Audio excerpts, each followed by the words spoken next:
El término puera eternus es latín para niño eterno. Se menciona por primera vez en las Metamorfosis, escritas por el poeta romano Ovidio. El dios niño Yaco es alabado por su papel en los misterios eleusinos, iniciaciones relacionadas con diosas griegas y los más famosos ritos religiosos secretos de la antigua Grecia. En tiempos posteriores, el dios niño fue identificado con Bacó, otro nombre de Dioniso, y con el dios Eros. Es un dios de la vida, la muerte y la resurrección, el dios de la juventud divina. El psiquiatra y psicólogo suizo Carl Jung rescató el término mitológico puera eternus y lo utilizó en la exploración de la psicología de la juventud eterna y del niño creativo dentro de cada persona. Cuando el sujeto es femenino, el término latino es puella eterna. Es un arquetipo, un elemento estructural primordial de la psique, y, como todos los arquetipos, tiene tanto un lado positivo como uno negativo. Puede aportar la energía, belleza y creatividad de la infancia a la vida adulta, o puede frustrar la autorrealización y condenarnos tanto a fantasías adolescentes poco realistas como a experimentar la vida como una prisión. El arquetipo de la juventud eterna es el primero que experimentamos en la vida, y permanece vital a lo largo de toda ella. Está estrechamente relacionado con el arquetipo materno. Un puero puella evita la individuación y lucha contra su impulso interior hacia la totalidad psicológica. Esto frena el crecimiento. Aunque poseen una gran imaginación y una rica vida interior, no la traen a la conciencia y, por lo tanto, no progresan en la vida. El potencial permanece oculto e inerte, guardado en las profundidades del inconsciente. En The Matrix, al personaje principal Neo se le ofrece la elección entre una pastilla roja y una pastilla azul. La pastilla azul le permite permanecer contento y cómodo en una realidad simulada, es la idea de que la ignorancia es felicidad. La pastilla roja, en cambio, le permite enfrentar la dura verdad de la realidad y emprender la búsqueda de la autorrealización. El puer elegirá con frecuencia la pastilla azul. Quienes se encuentran incapaces de comprometerse con un trabajo, de formar relaciones satisfactorias, de comprometerse con la disciplina del estudio, de cargar con el peso de la responsabilidad, o quienes sienten que su vida ha perdido sentido, encontrarán invaluable la integración del arquetipo de la juventud eterna en su vida. En su libro Puera Eternus, A Psychological Study of the Adult Struggle with the Paradise of Childhood, la analista junguiana Marie-Louise Bonfrance nos ofrece una exploración profunda del Puera Eternus. Los aspectos negativos del Puera Eternus se utilizan para referirse a cierto joven que permanece demasiado tiempo en la adolescencia y que, generalmente, va acompañado de una excesiva dependencia de la madre. La respuesta natural de una madre es proteger a su hijo. Sin embargo, cuando el hijo permanece demasiado tiempo en la comodidad del nido, es incapaz de enfrentar las pruebas y tribulaciones de la vida al crecer. Por lo tanto, huye del mundo frío y cruel y busca su infancia bajo el círculo nutritivo y protector de la madre. Es la tentación inconsciente de regresar al útero. Esto genera un complejo materno. El puer es el hombre niño que se niega a crecer, asumir responsabilidades y enfrentar los desafíos de la vida. Espera que otras personas, normalmente sus padres, resuelvan todos sus problemas. Como carece de entusiasmo por aprender, nunca desarrolla una comprensión adecuada de nada. Bonfrance escribe, este tipo de persona suele tener grandes dificultades para encontrar un trabajo, pues lo que encuentran nunca es del todo correcto o no es lo que querían. Siempre hay un pelo en la sopa. La mujer nunca es del todo la mujer adecuada, es agradable como novia, pero siempre hay un pero que impide el matrimonio o cualquier tipo de compromiso. El puer es consciente de lo transitorio de la vida, por lo que no se entrega de todo corazón a ninguna experiencia. Sabe que el final será una decepción y una despedida. El puer siempre está preparándose para decir adiós, lo que hace más probable que la experiencia termine, reforzando aún más, y de forma errónea, sus creencias. Es una reacción patológica típica del puer entrenarse para no sufrir anticipando el sufrimiento, anticipa la decepción para no recibir el golpe, y eso es una negativa a vivir. Le parece lo racional, pero pensar demasiado es una enfermedad. Queda atrapado en su propia hipercapacidad reflexiva, una burbuja autocreada que lo aísla de la vida. Uno de los problemas es que, si el puer entra en la vida, entonces debe enfrentar el hecho de que está entrando en su propia mortalidad y en el mundo corruptible, debe darse cuenta de su propia muerte. Eso es una variación del antiguo motivo mitológico en el que, tras abandonar el paraíso, que es una especie de útero materno arquetípico, el hombre cae en la conciencia de su incompletitud, su corruptibilidad y su mortalidad. El puer suele estar en un sopor soñoliento, hasta el punto de que a veces uno se siente inclinado a arrojarle un balde de agua fría en la cabeza. Sin embargo, esto es solo un aspecto externo, si se mira más profundamente, se encontrará que posee una vida fantástica muy querida en su interior. El puer puede llegar a convertirse en un megalómano y pensarse alguien especial y excepcional, un genio oculto o el próximo gran filósofo, pero no tiene ningún producto tangible que muestre su genio. Es un artista sin arte. El puer sueña despierto y se entrega a fantasías pasivas, lo cual es muy diferente de la técnica de Jung de la imaginación activa. Soñar despierto con el éxito, en lugar de visualizar el fracaso, puede hacer que uno sea más propenso al fracaso. Jung escribe, el puer lleva típicamente una vida provisional, debido al miedo de quedar atrapado en una situación de la que no podría escapar. Los planes para el futuro se disipan en fantasías de lo que será, de lo que podría ser, mientras no se toma ninguna acción decisiva para cambiar. Codicia la independencia y la libertad, se irrita con los límites y las restricciones y tiende a encontrar intolerable cualquier limitación.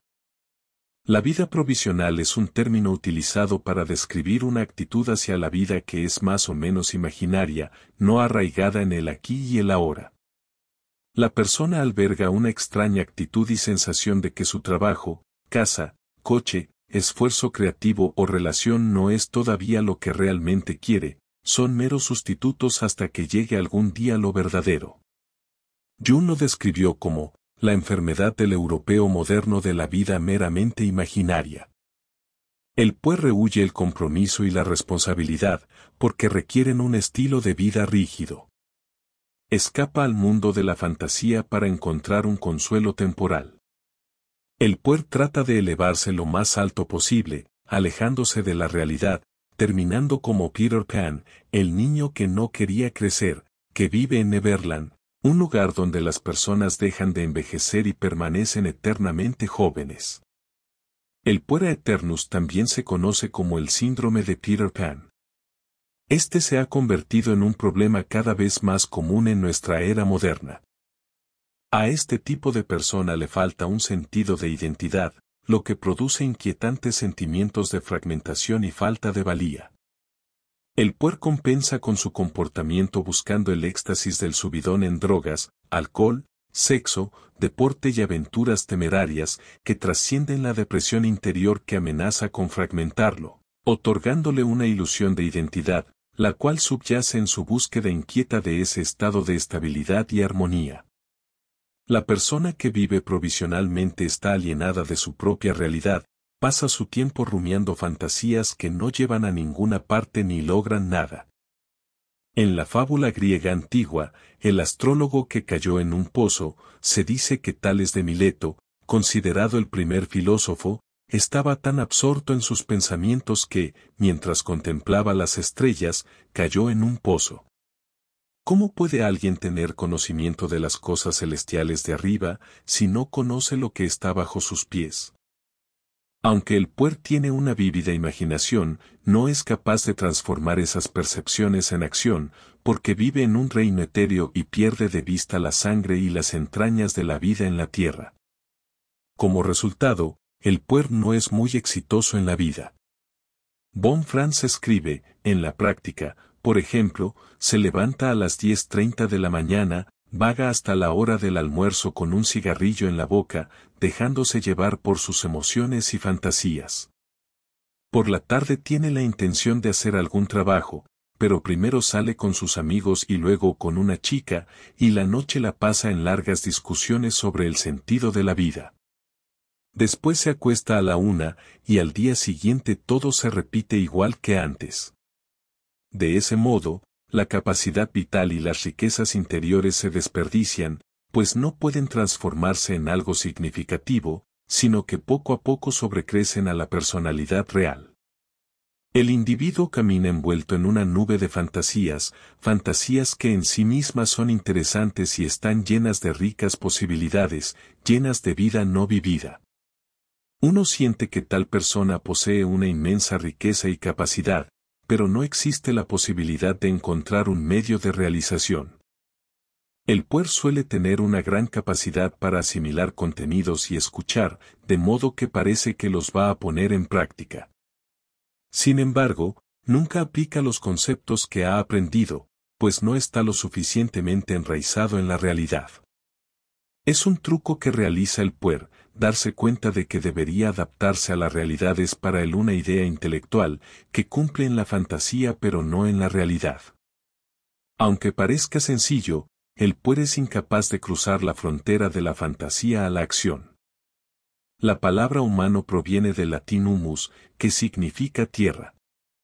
Ser humano es ser humilde, con los pies en la tierra, y estar enraizado en la experiencia terrenal, que contiene una rica fuente de nutrientes que nos sana. El puer es como Ícaro, quien en la mitología griega fue advertido sobre la ibris y sobre no volar demasiado cerca del sol. Sin embargo, ignora esta advertencia y vuela tan cerca que sus alas se derriten. Cae del cielo, se precipita al mar y se ahoga.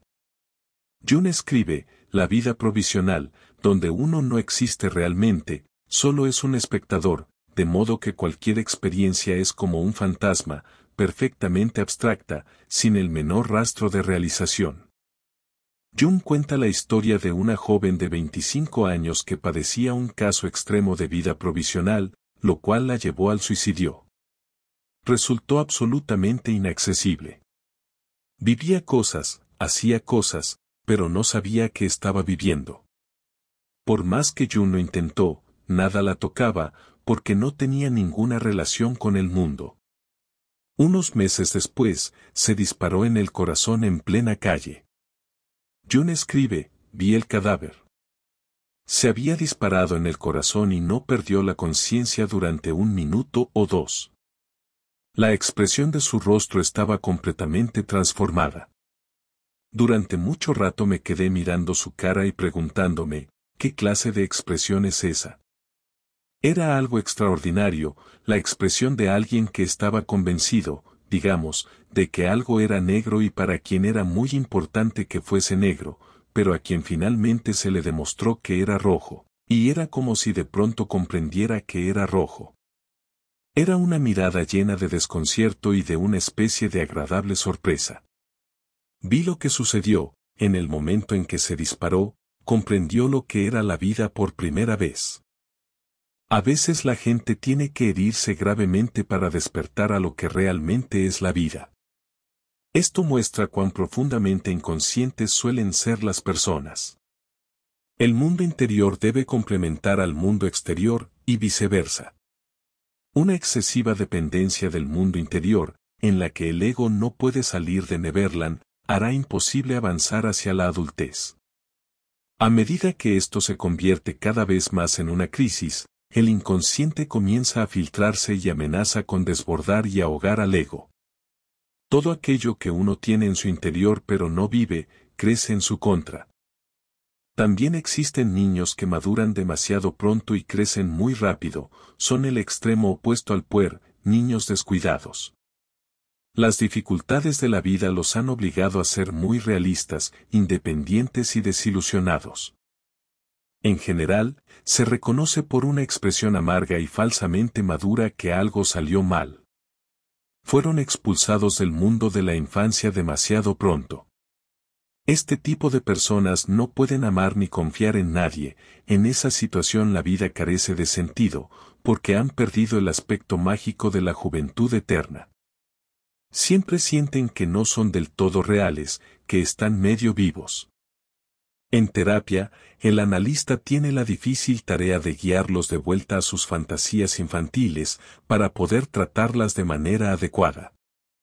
El niño eterno también contiene muchas cualidades positivas, una espiritualidad que proviene del estrecho contacto con el inconsciente. El puer es agradable, posee el encanto de la juventud y suscita conversaciones profundas y estimulantes. Aparece como el niño divino que simboliza la novedad, el potencial de crecimiento y la esperanza en el futuro. Friedrich Nietzsche comprendió la importancia de esto. De hecho, consideraba al niño como la metamorfosis final para convertirse en lo que uno es. Escribe, el niño es inocencia y olvido, un nuevo comienzo, un juego, una rueda que se mueve por sí sola, un primer movimiento, un sagrado sí.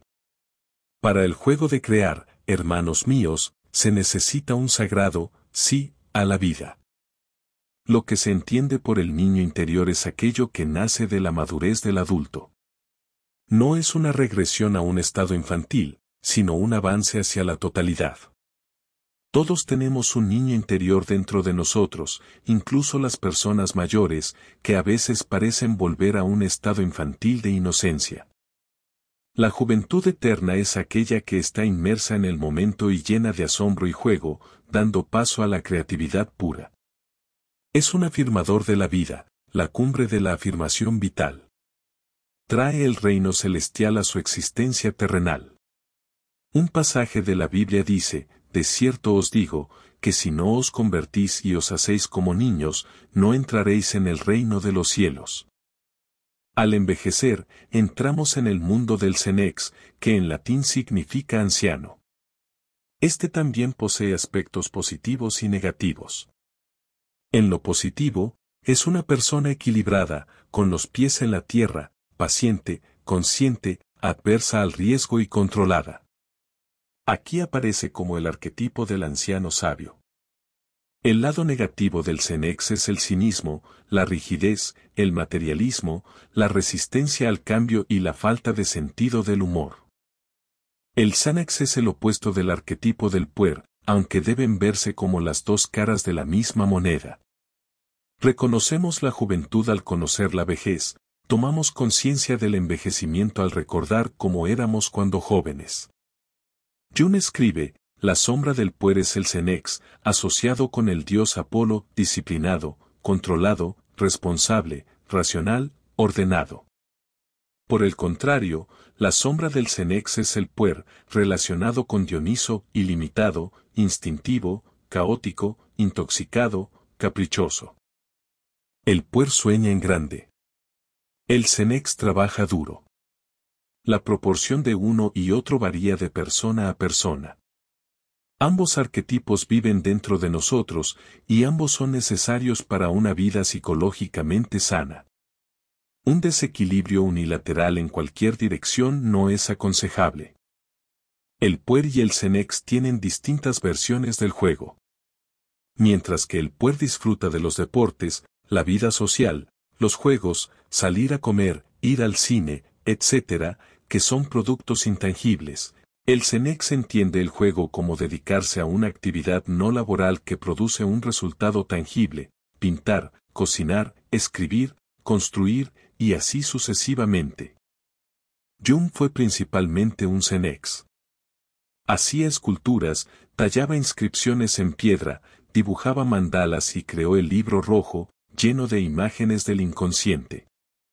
En uno de los periodos más difíciles de su vida, que él llamó su confrontación con el inconsciente, Jung sintió una perturbación psíquica en sí mismo y revisó 2 veces todos sus recuerdos de infancia, para intentar encontrar la causa de la perturbación. Pero esta retrospección no condujo a nada, salvo a un nuevo reconocimiento de su propia ignorancia. Se dijo a sí mismo, puesto que no sé nada en absoluto, simplemente haré lo que se me ocurra. Escribe, Lo primero que salió a la superficie fue un recuerdo de infancia de cuando tenía quizá 10 u 11 años. En aquella época tuve una temporada en la que jugaba apasionadamente con bloques de construcción. Recordaba con claridad cómo había construido pequeñas casas y castillos. Estas estructuras me habían fascinado durante mucho tiempo. Para mi asombro, este recuerdo venía acompañado de una buena dosis de emoción. Ajá, me dije, aún hay vida en estas cosas. El pequeño sigue presente, y posee una vida creativa de la que yo carezco.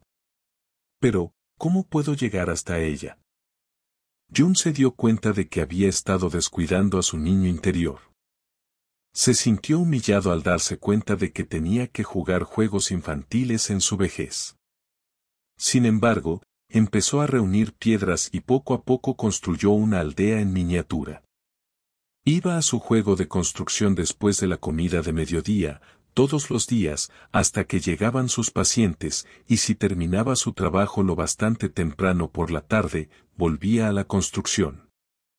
En el transcurso de esta actividad sus pensamientos se aclaraban, y sentía una fuente de creatividad, entusiasmo y un sentido de renovación. Escribió, este momento fue un punto de inflexión en mi destino. Yo tenía, solo la certeza interior de que estaba en camino de descubrir mi propio mito. Porque el juego de construcción era solo un comienzo. Liberó un torrente de fantasías que después escribí cuidadosamente. El proyecto más ambicioso de juegos en ex de Jun fue la construcción de la torre, situada en Bollingen, fruto de 12 años de trabajo.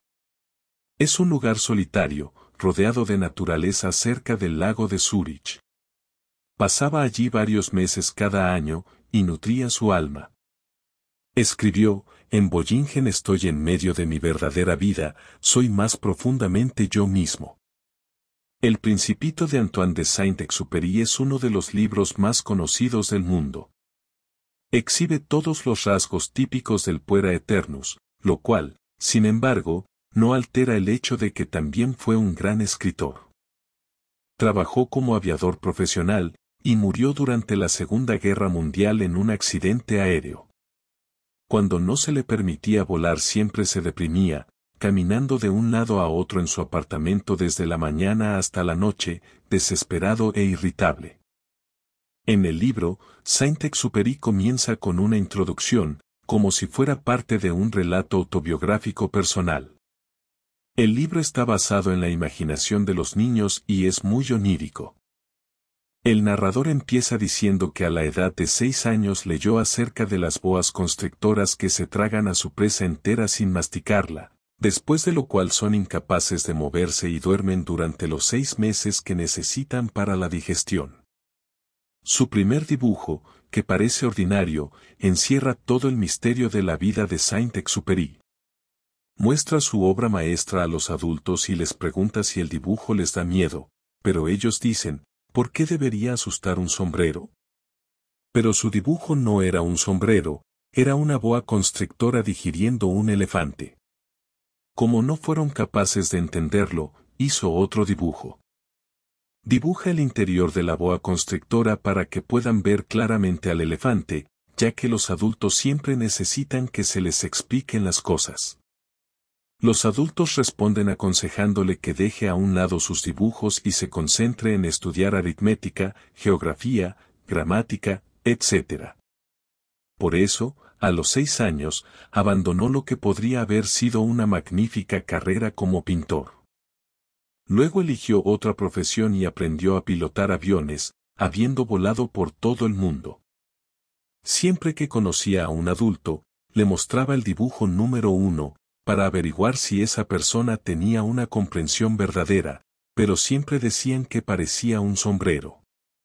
Así vivió toda su vida solo, sin nadie con quien pudiera realmente hablar, hasta que tuvo un accidente con su avión en el desierto. Esta experiencia está vinculada con su vida personal, en la cual casi murió de sed y experimentó alucinaciones. Mientras trataba de arreglar el avión, escuchó una vocecita extraña que decía, «Por favor, dibújame un cordero». Era el Principito, que había bajado de las estrellas. Le muestra el sombrero, y el Principito le dice que no quiere una boa constrictora que se haya tragado un elefante, quiere un cordero. Este ser mágico del inconsciente es la primera persona que ha encontrado que lo entendía. Sin embargo, no sabe cómo dibujar un cordero, y después de varios fracasos, dibuja una caja en su lugar, y de manera algo burlona, dice que el cordero que quiere está dentro de ella, pues está demasiado ocupado intentando arreglar el motor de su avión. Esto simboliza el conflicto entre las exigencias de la vida interior y la vida exterior, lo que plantea una tremenda tensión. Algo común que hace un puer es meter todos sus planes en una caja y guardarlos en un gesto de aburrimiento e impaciencia. Este es el gran peligro. Quizá lo más importante que un puer puede hacer es tomarse algo en serio y perseverar en ello. Esta primera parte de la novela contiene en pocas palabras todo el problema del puer eternus. Vemos que Saint-Exupéry nunca se acostumbró realmente a vivir en el mundo adulto. Estaba experimentando depresión y desilusión. Era como si su inconsciente le dijera que debía participar en el mundo y que no podía escapar siempre del mundo banal y carente de imaginación de la vida cotidiana. Sentía como si su alma se hubiera secado por completo, y como si estuviera muriendo de sed, de ahí la imagen del desierto. Esta crisis de la mediana edad conduce a un descuido consciente y a que un pequeño error pueda costar la vida. El mundo adulto carece del encanto de la naturaleza y de la magia que se encuentra en los cuentos de hadas. Está totalmente muerto. Saint-Exupéry escribe: conozco un planeta donde vive cierto señor de rostro rojo. Nunca ha olido una flor. Nunca ha mirado una estrella. Nunca ha amado a nadie. Nunca ha hecho otra cosa en su vida que sumar cifras. Y todo el día repite una y otra vez, igual que ustedes, estoy ocupado con asuntos serios. Y eso lo hace hincharse de orgullo. Saint-Exupéry habla sobre el vacío, la idiotez y la falta de sentido de la adultez, y de que la vida infantil es la vida de la fantasía, la vida del artista, la vida verdadera. Todo lo demás es persona vacía corriendo tras hacer dinero, causar impresión de prestigio en los demás, y habiendo perdido la verdadera naturaleza de uno mismo. El gran problema es que no ha encontrado un puente por el cual pudiera trasladar la vida verdadera a la vida adulta. El poeta inglés William Wordsworth escribió sobre esto con gran fuerza: hubo un tiempo en que prado, arboleda y arroyo, la tierra, y cada visión común, me parecían vestidos de luz celestial, la gloria y la frescura de un sueño. Ahora ya no es como antaño, donde quiera que mire. De noche o de día. Las cosas que he visto ya no puedo verlas más. Las sombras de la prisión comienzan a cerrarse sobre el niño que crece, hasta que al fin el hombre percibe que aquello se desvanece. Y se apaga en la luz del día común. La pregunta fundamental es: ¿cómo puede uno crecer sin perder el sentimiento de totalidad, el sentimiento de creatividad, de magia, y de estar realmente vivo, que uno tenía en la juventud? Lo que realmente ocurre en la vida de Saint-Exupéry es que su personalidad mayor ha sido devorada por la madre, lo cual sofoca la vida e impide al ser humano desarrollarse y crecer.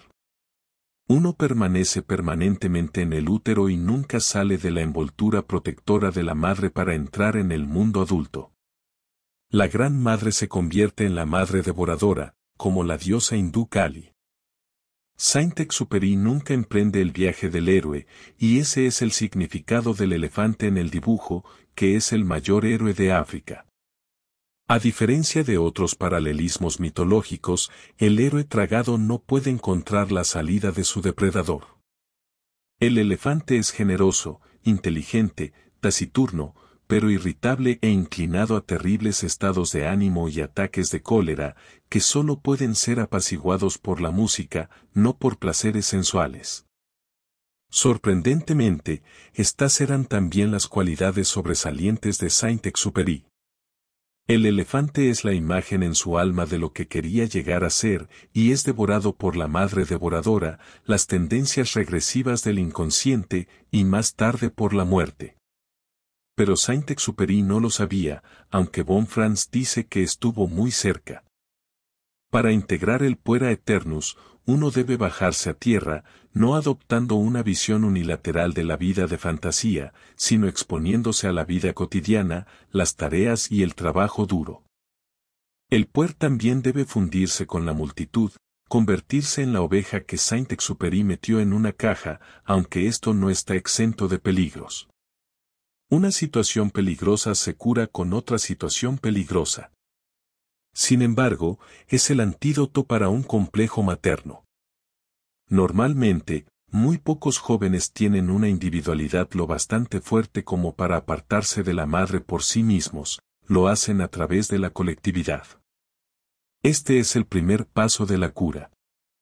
Solo al sumergirse en la sociedad se puede experimentar el calor de los seres humanos, tener relación y un sentido de pertenencia a una tribu que trasciende los deseos y necesidades individuales.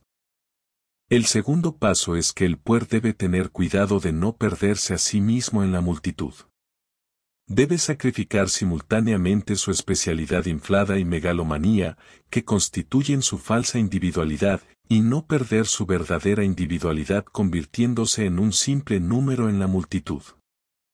Esto puede lograrse equilibrando la vida social con la vida espiritual, pues si uno nunca pasa tiempo a solas, nunca podrá construir una base indestructible, que es crucial para la autorrealización. Nietzsche escribió, cuando estoy entre los muchos, vivo como los muchos viven, y no pienso como realmente pienso. Después de un tiempo siempre parece como si quisieran desterrarme de mí mismo y robarme el alma. Y entonces me enojo con todos y temo a todos. Requiero entonces el desierto, para volver a ser bueno. Jung comparó el lapso de la vida humana con el paso del sol a lo largo de 12 horas, el sol sale y comenzamos el día, nacimiento, el sol asciende en el cielo, crecemos de la infancia a la juventud y la adultez temprana, el sol llega al cenit al mediodía, la mediana edad, el punto máximo de nuestras capacidades, vigor y, si hemos seguido el camino correcto, éxito profesional, luego el sol comienza a perder altitud, empezamos a envejecer, hasta que finalmente se pone, morimos. Estas fases de la vida tienen diferentes prioridades y tipos específicos de psicología. Para Jung, la prioridad de la primera mitad de la vida es el fortalecimiento del ego, trabajo, educación, relaciones, etc. Solo en la segunda mitad de la vida estamos lo suficientemente anclados en la realidad y nuestro enfoque se desplaza hacia el mundo interior, hacia nuestra búsqueda de individuación. Un desequilibrio en esta transición es a menudo el inicio de una crisis de la mediana edad, el grito del alma por crecimiento. Jung escribe, el significado de la mañana, de la vida, reside, sin duda, en el desarrollo del individuo, nuestro arraigo en el mundo exterior, la propagación de nuestra especie y el cuidado de nuestros hijos. Este es el propósito obvio de la naturaleza. Quien arrastre hacia la tarde, de la vida, la ley de la mañana, o la meta natural, deberá pagarlo con daño para su alma, tan severamente como un joven en crecimiento que intenta prolongar su egoísmo infantil en la vida adulta debe pagar este error con un fracaso social. Jung nos dice que para curar la neurosis del puer, hay que trabajar. Esta es la palabra más desagradable para un puer, porque tiene que sacrificar el asombro del reino de la fantasía por una vida convencional, que exige compromiso y responsabilidad. Le parece una absoluta locura, porque está renunciando a su especialidad. El paso crucial es que debe expulsar a sus demonios y cuidarse de no expulsar también a sus ángeles. Esto solo puede lograrse con un enfoque en el mundo interior y en el mundo exterior, que es el propósito de la individuación. A través del trabajo, el puer puede llegar a ser realmente excepcional en la realidad, no en la fantasía. No importa si uno no tiene idea de cuál es el trabajo correcto, o de lo que realmente quiere hacer, uno debe quedarse con cualquier tipo de trabajo e integrarse en el mundo exterior. Søren Kierkegaard llama a este tipo de ansiedad, el vértigo de la libertad, el vértigo que proviene de tener que elegir en un mar de posibilidades infinitas. Aquí uno puede perderse en lo finito, convirtiéndose en una imitación de otras personas, o perderse en lo infinito, un estado de parálisis por análisis, en el que se piensa en todas las posibilidades pero nunca se actúa. El puer suele probar distintos trabajos pero nunca se aferra a ninguno y renuncia cuando se vuelve demasiado aburrido. Aunque puede trabajar, lo encontrará una carga. Esto se debe a que está trabajando completamente cuesta arriba, en oposición a su propio flujo de energía. El puer sabe que todo va mal porque es perezoso, pero no puede querer no ser perezoso, y así permanece en la depresión. Todos poseemos una gran reserva de entusiasmo, que se mantiene oculta mientras no integremos el arquetipo de la juventud eterna. El inconsciente indica la dirección en la que podría haber entusiasmo o hacia donde fluye naturalmente la energía, pues, por supuesto, es más fácil entrenarse para trabajar en una dirección apoyada por el propio instinto. Sin embargo, en cualquier campo de trabajo siempre llega el momento en que se debe enfrentar la rutina. Todo trabajo, incluso el creativo, contiene una cierta cantidad de rutina aburrida, momento en el cual el puer se queja.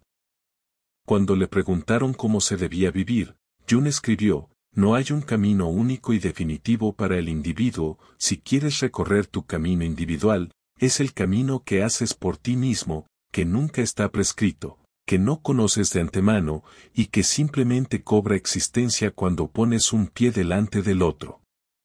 Si siempre haces lo siguiente que hay que hacer, avanzarás con la mayor seguridad y firmeza por el camino prescrito por tu inconsciente.